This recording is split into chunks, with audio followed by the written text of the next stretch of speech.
What's up, everyone, and welcome back for another episode of the QB Factory Reboot brought to you by SB Nation and Bleeding Green Nation. We are recording on Tuesday, March 15th. It's free agency week. The free agency frenzy is in full effect, and we're going to talk about all of the quarterbacks that are currently either staying or have been signed to a new team. We're going to talk about Russell Wilson. We're going to talk about Carson Wentz. We're going to talk about who else? Mitch Trubisky. There's so much stuff that went down last week and it started to trickle into this week. So, this show title has never been more fitting, the QB Factory. So that's what we're going to talk about. But I'm your host, Raichele Privette, and I am joined by the one and only best co-host in the world, the QB expert, Mark Schofield. So what's up, Mark? How are you doing? How are you holding out in the midst of all of this chaos? We don't have a sponsorship deal with them yet, but sunshine, good energy. Nice. These are like milder energy drinks. They're not quite like the bangs that our good friend Michael Kist will drink. It's only 70 milligrams of caffeine per serving, but it's a nice little boost to get you throughout the day. We're recording this Tuesday. Monday was obviously I love the phrase, Raichele, legal tampering, period. It annoys me on like 17 different levels. But we had the start of the legal tampering period. So we had some quarterback deals. We had trades of quarterbacks last week, which I know we're going to get into. The Jacksonville Jaguars have decided, look, we're just going to throw money around. We can talk about them if you want. Yeah. I'm going to kick things off with a movie quote from a personal favorite, Brewster's Millions. Okay. An older movie with Richard Pryor, where to inherit a whole ton of money, he has to spend a smaller but still obscene amount of money in like a month. But the only caveat is he can't buy anything of substance. So he runs for office with the tag phrase vote for none of the above. Like he doesn't want people voting for him. It's a great movie, but there's a quote from it. I'm going to teach you to hate spending money. I'm going to make you so sick of spending money that the mere sight of it will make you want to throw up. And I feel like that kind of makes sense for what we've seen. Yes. 84 million, at least on paper, for Christian Kirk. And I like Christian Kirk. I actually kind of like that move, but the Jags are throwing money all over the place. And so it's a fun time. How are you holding up with the start of free agency and everything? So far, so good. It's keeping us busy, especially working in this field. So this is definitely a fun and hectic time. But I mean, I'm pushing through, The Eagles have made a move, so we're going to talk about that a little bit too. But I'm making it. I'm pushing through. Yeah. I mean, I wasn't the first year that I joined USA Today. I was like, oh, free agency. I'm sure that's interesting. I had no idea. People were then telling me, no, you don't understand. This is our biggest week of the year. This is when we do actual numbers, this week pays bills. And I'm like, oh, I didn't know what I was getting into, but I get it now. And I do think that the combine 2 weeks ago helped spur a lot of stuff along. I know we talked about that last week. So I leave it in your very capable hands, Raichele. Where do you want to go first? Do you want to go Wentz? Do you want to go Wilson? Do you want to go Trubisky? Yeah. I mean, I'm going to throw my song lyrics out. But before that, I was like, these are the moments where I'm questioning. Adam Schefter, I have his notifications on. And I was like, when does he sleep? 24/7, I'm getting notifications. Ding, ding, ding. And I'm like, he must not sleep at all because he is really on. I know. Last night, it was almost midnight. I had scheduled for USA Today our top remaining free agents piece, and they dropped I think it was Shadavius Ward, a corner with moving teams. And I'm like, do I have to go alter that? Do we have him on our list? I'm running downstairs, tripping over cats along the way. I don't know how they do it. I mean, I don't know. They probably drink 10 of these a day. You have to. Camera there. Yes, Sunshine Energy, please. Sponsorship deals. Please. We'll take anything we can get. Yeah. But yeah, I don't know how they do it. And I don't know. It's ridiculous. It's not like it ends this week. They're always breaking news. So, although I will say a lot of it's copy paste. Okay. I mean, if you read Schefter's tweets, it's literally just this is the text he just got from the agent. This is what the Christian Kirk deal. It's initially 4 years, 84 million. That's what goes into the tweet. And we're all like, wow, that's a lot of money for a guy that's a slot receiver. Yeah. But then you see the terms of the deal. It's all right, well, 20 million guaranteed up front as a roster bonus, 1.5 million this year. And then it escalates. So it's not quite 84 million. Yeah. So a lot of it's, copy paste. But very true. Hey, very true. That's the gig, right? Yeah. He I'm might even sure it have does well for him. we never know. He might have a social team. We don't know. I don't know. But Maybe he does. He has an entire social team. They've all got their phones, and he's yep, just kind of overseeing it all. yep, maybe. But I'm Nice just gig gonna if you go can ahead. get it, Raichele. Huh? Nice gig if you can get it. Yeah, for sure. Yeah. I'm gonna go with song lyrics. I chose lyrics relevant to Tom Brady. Oh, that's right. I even forgot about him. Right, we didn't even touch on that, but it says, well, these are lyrics from T.I.'s song I'm Back. And it says, I know in the lead it may seem he might be, but no matter what they doing, they don't do it like me. Like a G, I hold it down for the town I'm at. In a flash like that, recognize I'm back. So crazy. Perfect. I was not, it's kind of like a surprise, but at the same time, it wasn't like really a surprise because it's Tom Brady. He's the GOAT. So the fact that he came back, just like, Michael Jordan came back, it was Yeah. kind of like, okay, this is what GOATs do, maybe. But were you surprised when he came out of retirement?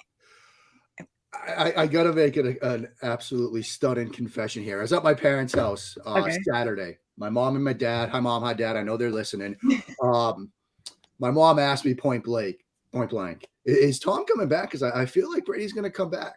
No, Mom, he's not coming back. Don't believe any of that. People have been telling me, no, he's not coming back. He's done.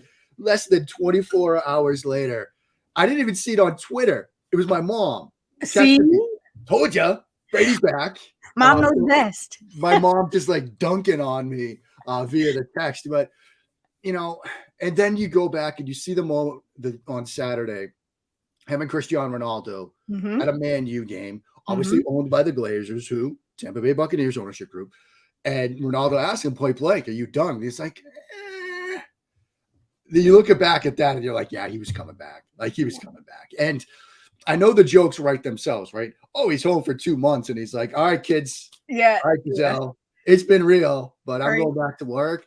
I've seen some people say, oh, man, gas prices were so high. Brady's coming back to work. Like, I mean, the jokes write themselves at this point.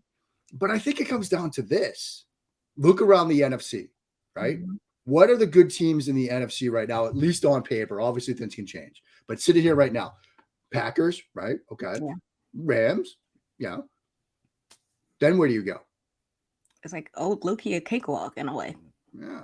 And if you're Tom Brady and you're like, I got another shot, we get most of the band back together. We lost in the divisional round to the eventual Super Bowl champions. But you look around the NFC, now again, it could change. Yeah. But right now, Buccaneers look like in a really good spot. So if he still feels like he can win a ring, I get it. And then you watch the way he played last year. I mean, his last throw looked like it was going to be a touchdown to potentially win a playoff game. As an aside, a person in the hours before Brady says he's coming back buys that football for over $500,000. Right. Yeah. I needed to see a camera on that poor individual at that moment. Because imagine that. Although we probably can't feel too bad for somebody that had the ability and the disposable income to be like, yeah, I'll buy a football for $500,000. Yeah. So I'm not going to lose too much sleep over that person. Right. That's an L to take, right? It is. I mean, maybe they can be like, oh, the first time he retired. You know what I'm saying? Yeah. But that kind of sucks. Yeah. It was interesting because someone else also mentioned LeBron James and Tom Brady's interaction. I guess they were texting. I don't know exactly what it said verbatim, but LeBron was pretty much saying, we're both the GOAT in our sport. And it's like, both of us are older, right? And we're both still performing at this level, at this age. Like, that tells you pretty much to like keep going. And I think that is so true. How old is Tom Brady? 44. It will be 45 in August. 45 years old, and he's competing up against these 25-year-old quarterbacks, and he's still elite. So, I mean, I guess like if you were in his situation and you knew like I'm still that guy, would you retire because it's like I want to spend more time with my family, or do you keep going because you're proving everybody I can still do it and I'm nearly 50 years old, like on the brink of 50? We need to remember that a lot of Brady's brilliance and excellence is fueled by spite. I mean, let's just kind of put it out there. Like I have joked many times before that you get on an elevator with Tom Brady and you're just going like 2 floors. And by the time you get there, he will remind you he was picked 199 in the draft. Yeah. I mean, he named his film production company 199 Productions. Like, Yeah. he has this chip on his shoulder. And the great ones have that ability, right? To like sort of manufacture that chip. Like LeBron, I'm sure part of the discussion with Brady about playing at this level, at this age is people think I can't do it. Michael Jordan, his Hall of Fame speech, talks about getting cut from his JV basketball team. Like, Yep. the great ones have that ability to go to a place of self-motivation that, normal people like you and I like can't get to. Like, Yeah. somebody takes a shot at me at Twitter, I'll forget about it in a couple Yeah. of days. It's not going to be 12 years later where I'm like quote tweeting that person. But Mhm. guys like Brady, LeBron, and Jordan and others, they use that to fuel them. And I'm sure at some level, Brady's realization or understanding or recognition that people were like, yeah, it's 45, like he can't do it anymore. Or maybe it was the early reports from Schefter and others that he was retiring. He was like, oh, so you think I'm done? Yeah. No, I'm coming back just to spite that. Like, Exactly. it's a spite on retirement. And for I can Curb see Your that. Enthusiasm fans, I don't know if you watch Curb Your Enthusiasm. It's one of those Mm-mm. shows that sometimes I have to watch through my fingers because it's No. really awkward. There was an entire episode 2 seasons ago, it was the entire season arc was about spite, which was incredibly awkward and painful and funny at the same time. But there's an episode this season where like an ancillary character, Albert Brooks, decided that, look, I'm going to die soon at some point in my life, maybe 5 years, 10 years.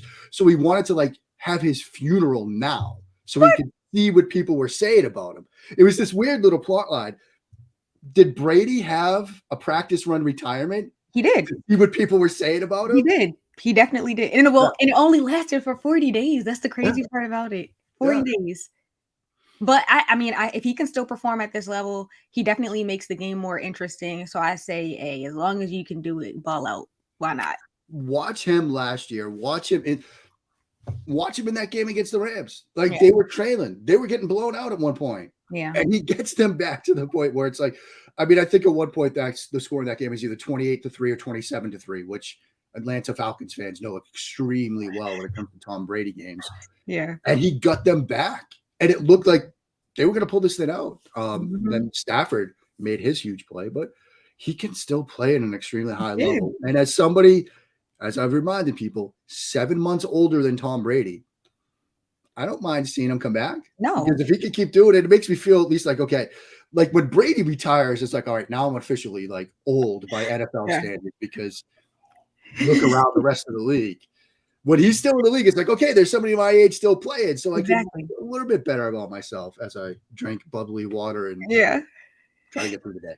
I'm weak. Okay, well, let's go towards the NFC East. We covered the Eagles, so let's talk about a move that affects the Philadelphia Eagles. So Carson Wentz, who was last year with the Indianapolis Colts, after only one season, that's definitely red flag kind of thing. But after only one season, traded to the Washington Commanders. So what were your immediate thoughts when you heard about this trade?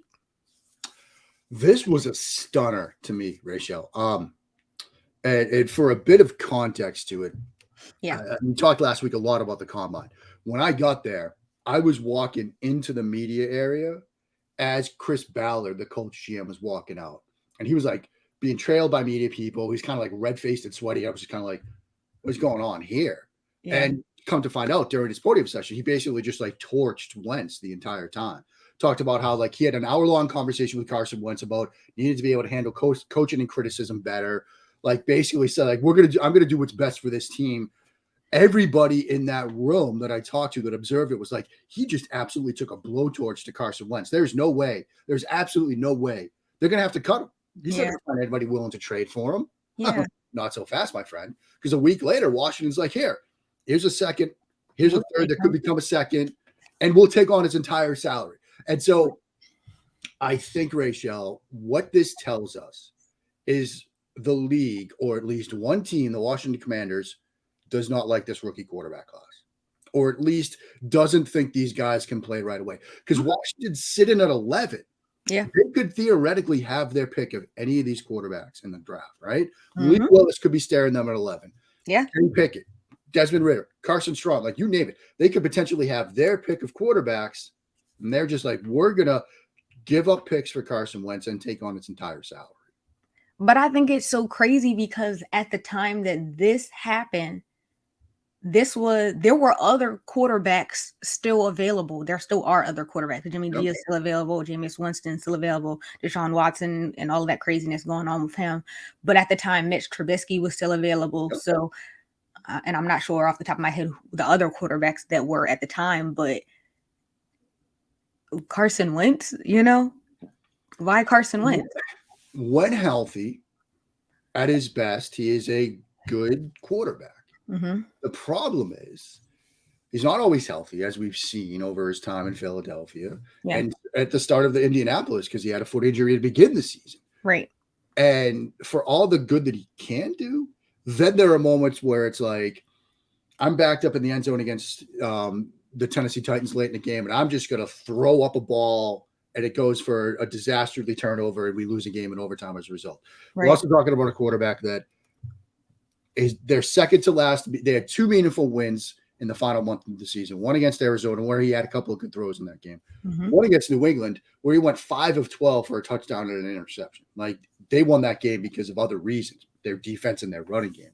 And we're also talking about a quarterback who, in a must-win game, final game of the season against Jacksonville, the team that is now picking first overall in this draft, they go on the road and lose. Mm-hmm. And he didn't play particularly well in that game. And then you read the fantastic reporting that's come out from from outlets like The Athletic that basically just said behind the scenes it was a mess. Mm-hmm. And you're hearing discussions about locker room leadership vacuums and how, Frank Reich basically went to ownership and said, I'm sorry, I vouched for this guy. I thought it was going to work, and it didn't. And I'm sorry, Mr. Irsay, the team's owner. It looks bad now. Very. And if you're Washington, you're going to go in on that? Yeah. When you have the opportunity to, you've given up draft capital and taken on this contract. You could have signed Trubisky. Yeah. You could have signed Winston. Yeah. You could have, made a trade for Garoppolo, who might not have the splash moments like Wentz, but maybe isn't going to have the head scratch and jaw droppingly, what are you doing kind of moments as well. Garoppolo might have a couple, but not to Wentz's. Or you could have drafted one of these rookies. It's a serious head scratcher of a decision. Yeah. And I think best case scenario, Wentz plays well enough that they sneak into the playoffs somehow. Yeah. But and then the other thing is this, there are people that have said, well, maybe they still draft a quarterback at 11. Really? Let's remember the Carson Wentz we all know and love. The guy that seemed to have a problem when he got hurt and Foles delivered a Super Bowl and gets the statue and all that. And I can kind of understand that. I get it. But then when they draft Jalen Hurts, it's again, the confidence sort of just falls to pieces. You're now going to trade for him and then turn around and draft a quarterback at 11. Knowing his track record. That's why I'm like, when this happened, I was left just confused because we already know that Washington is definitely like a dumpster fire. Within the last 2 seasons alone, they've been through so much craziness. This was just, like you said, it was a bad look for them. And I don't know what what was behind their decision, but it was like, this is the last thing that you need out of all players to go for Carson Wentz when the biggest thing is his character. Now, the thing that I wonder, and you and I are both sort of in the DC area, they might have a problem attracting free agents. That's something that you listen to shows around here, you go on shows around here, people ask you maybe they felt like they couldn't get a Trubisky to come here. Maybe they feel like they couldn't get a Winston to come here because, guys are looking around and they're looking, okay, where do I want to go play next year? Washington, with everything that's going on. So maybe they felt like they had to affirmatively trade for a player rather than relied on signing somebody in free agency. Or maybe you would have to pay a premium for Mitchell Trubisky on the open market. So you figure, well, might as well just trade for Carson Wentz. None of it bodes well for the direction of Washington, which for the bulk of people listening to this show is a pretty good thing. When you look around and take a step back and you look around the landscape of the NFC East, the Giants are in a really tough cap position. They're trying to they might have to move Saquon Barkley. They just let Evan Ingram go. There's a lot of questions there. You look at Dallas, like they just traded Amari Cooper, and yeah, they're bringing some players back, but they're figuring things out, and that sort of Ezekiel Elliott contract has put them in a bad situation. You look at Washington, we just talked through them. Look at the Philadelphia Eagles, who have 3 picks in the first round, have added some talent already, and it's like maybe they're in a really good position right now. So do you think that now that Carson Wentz is back in the NFC East and now he's with Washington, looking at the quarterbacks alone currently, 4 quarterbacks, does he make it more competitive? Like let's look at the top 3 quarterbacks in the NFC East. Does he add juice to the division? Like, what are your thoughts on that? I mean, a little bit. I mean, Okay. I think he adds a little bit more than sort of Taylor Heineke brought to Yes. the table. Okay. But you look at Daniel Jones, Jalen Hurts, Dak Prescott, Carson Wentz. Like, it's a group that, there's some, I think, more questions overall rather than answers. I mean, Yeah. that there are some down in Dallas that are looking at this Cowboy situation and saying, do we have a problem with Dak Prescott? Which I don't know if I'd go there, but people are wondering it. Daniel Jones, we've been wondering about his tenure as their starter for a while. Carson Wentz, we talked about his issues, and then Jalen Hurts, and with the Russell Wilson trade, apparently the Eagles inquired, which I think you do. You do your due diligence, and okay, it's going to cost us all 3 of these first round picks, and Darius Slay and Devonta Smith to go get Russell Wilson. Well, maybe we wouldn't want to have done that anyway, but. I think it's an interesting QB division. Wentz gives it a little bit more spice, and we'll get more Dak versus Wentz debates, which haven't fought those wars for years. I'm kind of going to slink away from, but it's not the AFC West. Let's put it that way. No, not at all. But we're going to take a really, really quick break. And then when we come back, we're going to touch a little bit more on some of the other quarterbacks that are no longer on the board for the Eagles.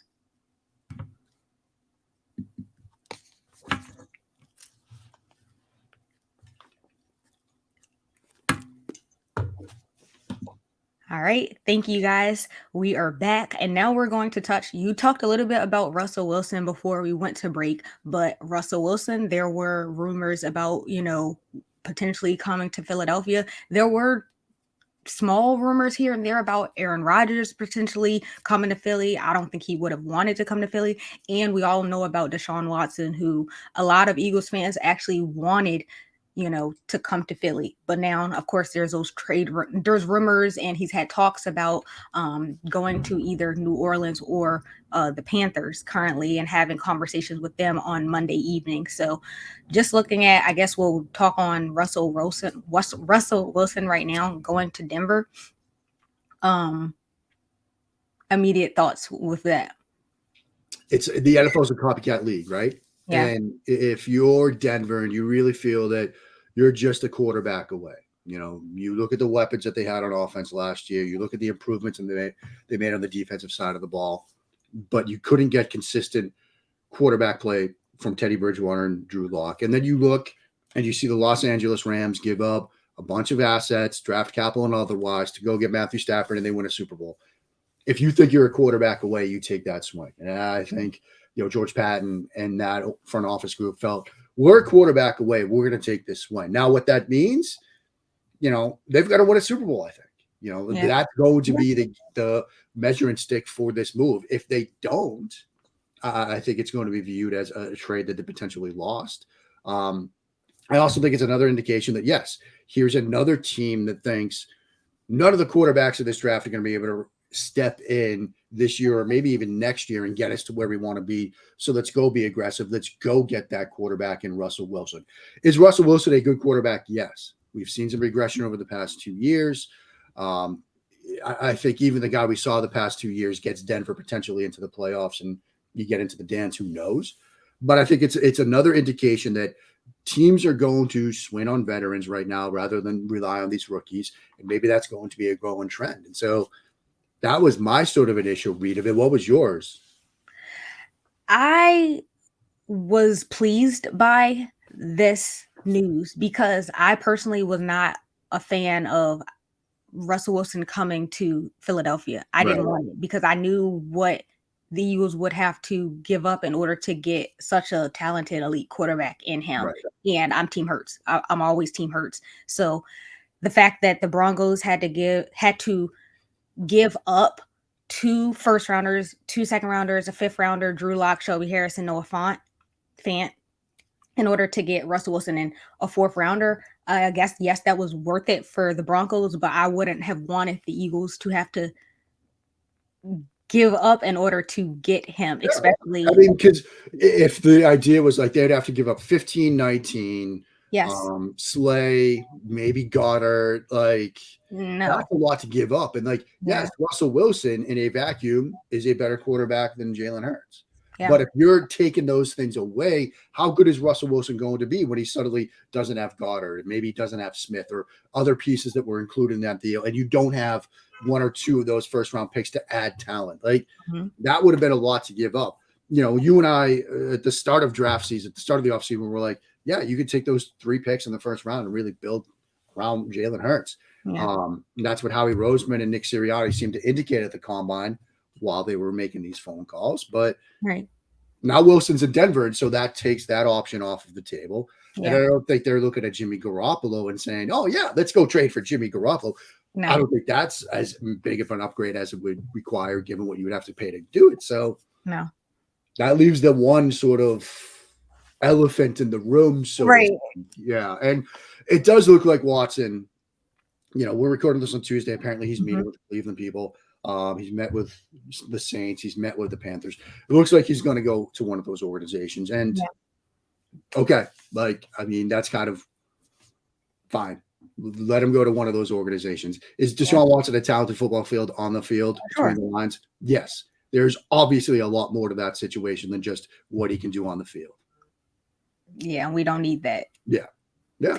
I mean, it's a lot. And yes, did a grand jury sort of decide not to bring charges on 9 of these cases? Yes. There are 22 allegations. He's facing 22 civil suits. Like, it's not done and over. And the NFL has yet to weigh in. And who knows what the NFL decides to do? I would imagine at some point a suspension is coming, multiple games, 6, 8. Like, if you trade for a quarterback who's going to miss half of the season in his first year with you, that's a window that's closed for 1 year where you're probably non-competitive. And then you have to give up all that stuff to get him. Let him know. Let him know. I mean, that doesn't seem to be a smart move to me, but it doesn't. Other organizations seem like they're willing to do that, even with this cloud of an impending suspension looming overhead. So that's their business. Let them handle that. Yeah. And before we started recording, you talked to me a little bit about Gardner Minshew. So can you tell the listeners what you were telling me? Yeah, I mean, our good friend Mike Kay wrote a piece today over at Pro Football Network talking about, look, you know, we see this quarterback carousel spinning. It's going to stop at some point. There are going to be teams left without a place to sit or you know, a little horse to ride on the carousel, so to speak. Teams that miss out on, you know, Jimmy Garoppolo or potentially a Deshaun Watson or Jameis Winston. Gardner Minshew might become an attractive option for those teams as a sort of consolation prize, right? Like if you're the New Orleans Saints and you don't bring Winston back, you don't get Watson, and now you're like, all right, well, who's going to be our starting quarterback right now? Are we really going down for another year down the sort of, all right, yeah, it hasn't worked yet. Maybe it'll finally work for Taysom Hill or Ian Book or Trevor Siemian. Or you're going to say, look, Gardner Minshew's got some NFL starting experience under his belt. We'll go get Gardner Minshew and then maybe add another piece in the draft to try to figure out this quarterback. Minshew might become sort of an attractive option to teams. And that's just, you know, one example, teams that sort of miss out. The Colts, for example, if they decide they don't trade for Jimmy Garoppolo, as many people expect they will, does Minshew become a potential solution to their quarterback problems in Indianapolis? And so that's also something to think about. And of course, if they move on from Minshew, it allows Howie Roseman to do what he loves doing more than anything else, which is, hey, let's draft another quarterback. Yeah.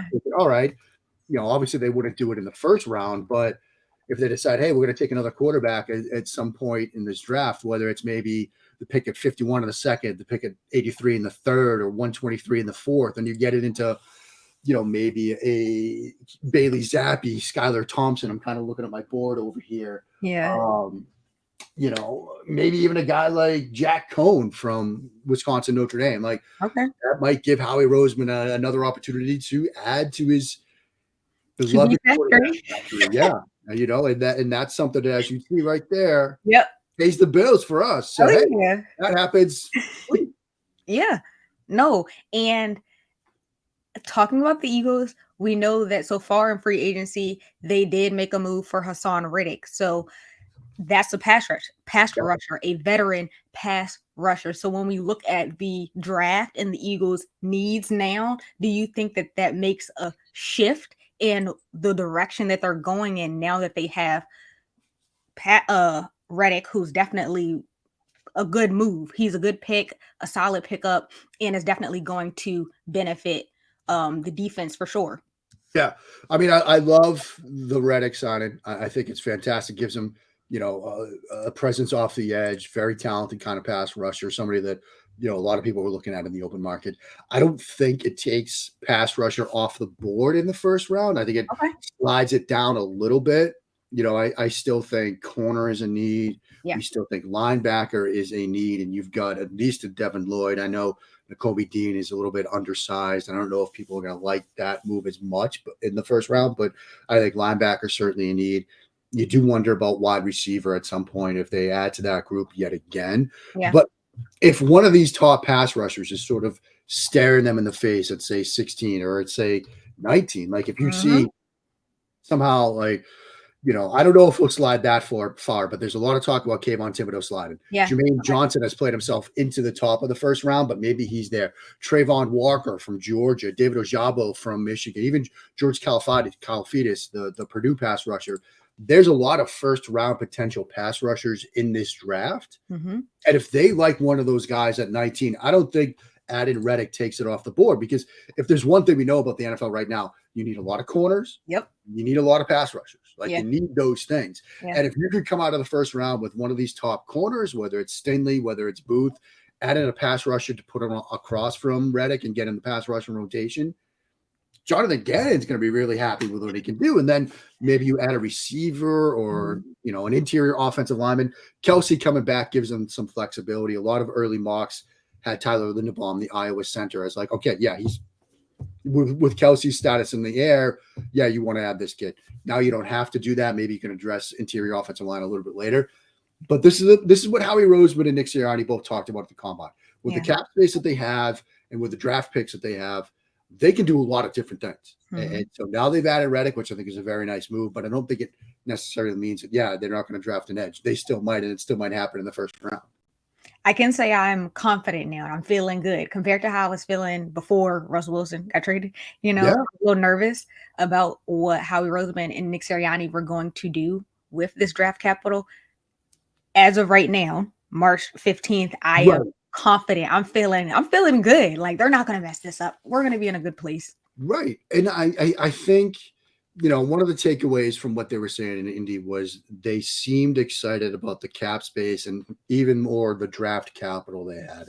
And how we kept saying over and over again, the more bites of the apple you have, because the draft is an inexact art. Like even first round picks, it's 50-50 at best, whether they pan out. You got 3 of them. Yeah. Say you hit on 2 of the 3.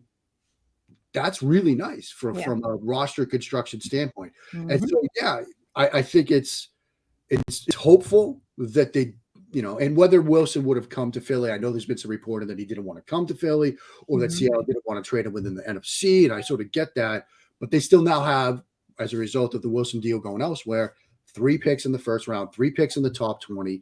They can do a lot of different things with those. I know there's also been the idea of trading down a little bit and getting a future first rounder as a little hedge against Hurts for next year, but still having 3 picks in the first round. There's a lot they can do. And so I think that's really exciting for Eagles fans. Yeah.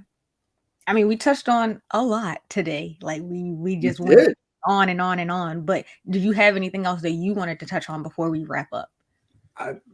I think it's interesting that now a fan base has to talk themselves into Mitchell Trubisky. As somebody that during Trubisky's run in Chicago, I was working for Pro Football Weekly, which is an outlet based out of Chicago. And every week I would have to do a Mitchell Trubisky breakdown, an article. And that good luck with that, Pittsburgh. Like there's things we can do with him, but I was laughing so hard when I like saw that pop up on my Twitter feed because a little background, I live in a house divided. My parents, my mom is a Steelers fan and my little brother is a Steelers fan. And they Oh, were like, we don't want Trubisky. So when that happened, I was laughing so freaking hard because I was like, yeah. okay. That's a run into the living room with the phone up situation. Being like, Yes, I texted her immediately. I was like, yeah, look, it was a screenshot, and I was like, see, I told you. It was so yeah. funny, so funny. I mean, it's not like they broke the bank for him, and it seems like this is more they're bringing them in to compete with Rudolph and Haskins and okay. But like Right. Guaranteed again, the start. idea that like a team like even Pittsburgh at 20 Yeah. is going to be like, look, we're going to cast our line with Mitchell Trubisky and Mason Rudolph. I keep coming away with this idea that the league just looks at this incoming rookie class and is like, Which is crazy. yeah, Crazy. But I think the only positive you can take away from that is knowing that Mike Tomlin never fails. Like, yeah, we know his reputation and the credibility he has just since he's been in the league. So you kind of, it's like something to laugh about, but at the same time, you never know what he has up his sleeve, and he never has a losing season. So it's going to be interesting to see how that plays out with Trubisky. right. And Tomlin was straight up like, look, I want to play with a veteran. Yeah. And so they got the veteran. Might they still draft a quarterback? Yeah. Yeah. But and I think the other thing to sort of keep in mind here with seeing how the league might view these quarterbacks, it might be like, yeah, these guys are good, but we're not starting any of them this year. Right. And so teams might still draft these guys and then have some patience with them. Like a team like Washington, a team, well, the Wentz thing might negate that, but a team like Pittsburgh might be there at 20 and they're like, we're going to draft a Desmond Ritter if he's here or Kenny Pickett. And we got these other guys. We'll get a starter for a year. We'll have our veteran, and then we can see what those guys do next year. So these incoming rookie quarterbacks might benefit from it because there won't be that urge, that need to get them on the field if all these teams are going to be adding these veteran 1 year stopgap type options. I think you're 100% sure and accurate about what you just said. But I mean, I think we touched on a lot today. I think this was a really good, informative episode. And I think that's going Big to show be next week. Yeah. Big show next week. Carmen Vitale from formerly of the Tampa Bay Buccaneers. Woo! The Draft Network. She's going to be coming on. We're going to talk some Hurts. We're going to talk the return of Tom Brady. We're going to talk about maybe working her beloved Chicago Bears as well. So that's going to be a fun show. Yeah. Can you say the name again? Because I think I was laughing when you said it. So Carmen Vitale. Yes. So listeners, like I said, formerly of the Tampa Bay Buccaneers, now with the Draft Network, cover the league. So it's going to be a fun show.